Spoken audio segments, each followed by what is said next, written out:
sábado se cumplió un aniversario más del fallecimiento del cacique Enriquillo.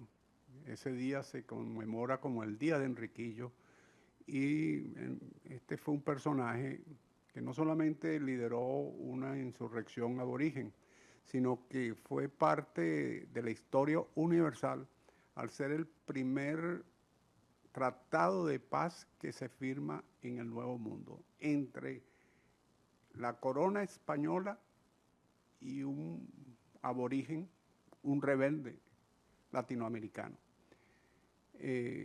Incluso la emperatriz le envió una carta, no la firmó el rey, el emperador Carlos V, porque estaba en sus guerras por allí, por Holanda, pero le firmó una carta a la emperatriz solicitándole el acuerdo y la pacificación en función de los intereses de la colonia de Santo Domingo. Vamos a ver este video que realmente es interesante.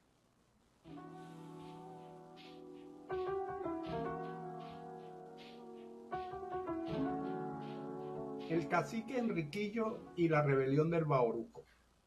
Saludos. La rebelión del cacique taíno Enriquillo, un noble que lideró una prolongada insurrección contra los colonizadores en la isla La Española a principios del siglo XVI, se convirtió en un símbolo de la resistencia aborigen. Este fue el hecho más trascendental que sacudió a la isla durante las 3 primeras décadas del siglo XVI, la cual tuvo sus inicios en el año 1519 y finalizó en el año 1534. Documentos de la época ponen de relieve que Enriquillo, el cacique del Bauruco, fue el principal jefe de los indios encomendados por el repartimiento de Alburquerque en la hacienda de don Francisco de Valenzuela, en la villa de San Juan de la Maguana, hacia el año de 1514, momento en que la etnia aborigen se encontraba en el ocaso de su existencia.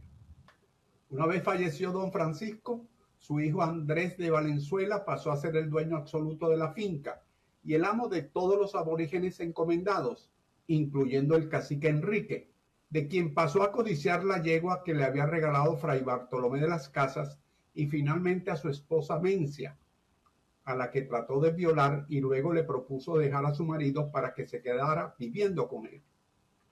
Frente a la situación comentada, Enriquillo acudió ante la autoridad principal de San Juan, el teniente de gobernador Pedro de Vadillo, denunciando las acciones de irrespeto y desconsideración que estaba cometiendo su nuevo amo.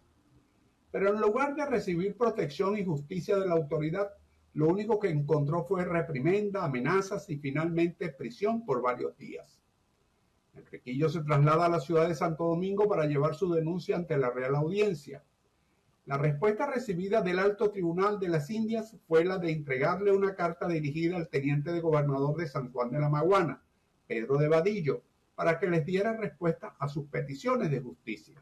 Enriquillo atiende el consejo de la Real Audiencia, lo que complicó aún más la situación, lo que le motivó a propiciar una rebelión frente a la ofensa. La rebelión del cacique Enriquillo en su etapa inicial es eminentemente defensiva. La segunda etapa está relacionada con el ataque realizado por el teniente de gobernador de San Juan de la Maguana, Pedro de Vadillo, junto a su ejército contra la insurrección del jefe aborigen rebelde. La respuesta defensiva fue de guerrillas móviles con grupos de 15 a 20 indígenas que le propinaron golpes demoledores al teniente Vadillo. La tercera etapa tiene que ver con las ofensivas militares impulsadas desde la gobernación colonial y la Real Audiencia de Santo Domingo contra la sublevación del cacique de Jaragua. En esta etapa, Enriquillo se empleó a fondo en crear estrategias frente a las desiguales condiciones de lucha. Procedió al entrenamiento de guerreros en el uso de armas convencionales y no convencionales que le proporcionaba la naturaleza, capacidad de movilización y sentido de una guerra irregular o de guerras de guerrillas. Finalmente, lo que se conoce como la quinta y última etapa está relacionada con el proceso de negociación que adelantó el capitán Francisco de Barrio Nuevo y el cacique Enriquillo, auspiciados por las autoridades coloniales. El 21 de febrero de 1533, las autoridades de Santo Domingo acordaron que el capitán Francisco de Barrio Nuevo intentara lograr la paz y solamente utilizar la fuerza solo si fuera necesario. El 8 de mayo de 1533, el capitán Barrionuevo partió de la capital en una carabela junto a 32 hombres y algunos indígenas aliados.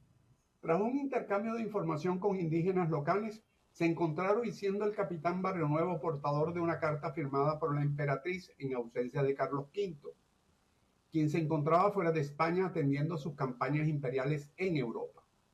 En el escrito, la emperatriz refirió al cacique en términos deferentes, llamándole Don Enrique, y otorgándole el perdón por los daños causados durante la insurrección, garantizando que él y su gente serían bien tratados como vasallos de la corona. En 1534, Enrique le envió una carta al rey Carlos V, donde le demostraba su total acatamiento.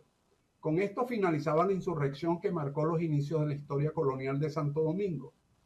El 27 de septiembre de 1535 murió Enriquillo en Sabanagüey. Las noticias de su deceso fue comunicada al rey Carlos por el escribano de la audiencia, Diego Caballero.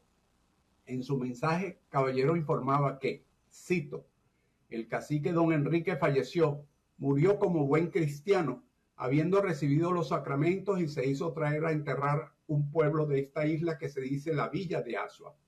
Hizo testamento y mandó que su mujer, doña Mencia, y un primo suyo, que se decía el capitán Martín de Alfaro, fuesen caciques en su lugar. Fin de la cita. Enriquillo es parte de la historia nacional y figura que acrisola la identidad patria. Es cuanto, salud, fuerza y unión.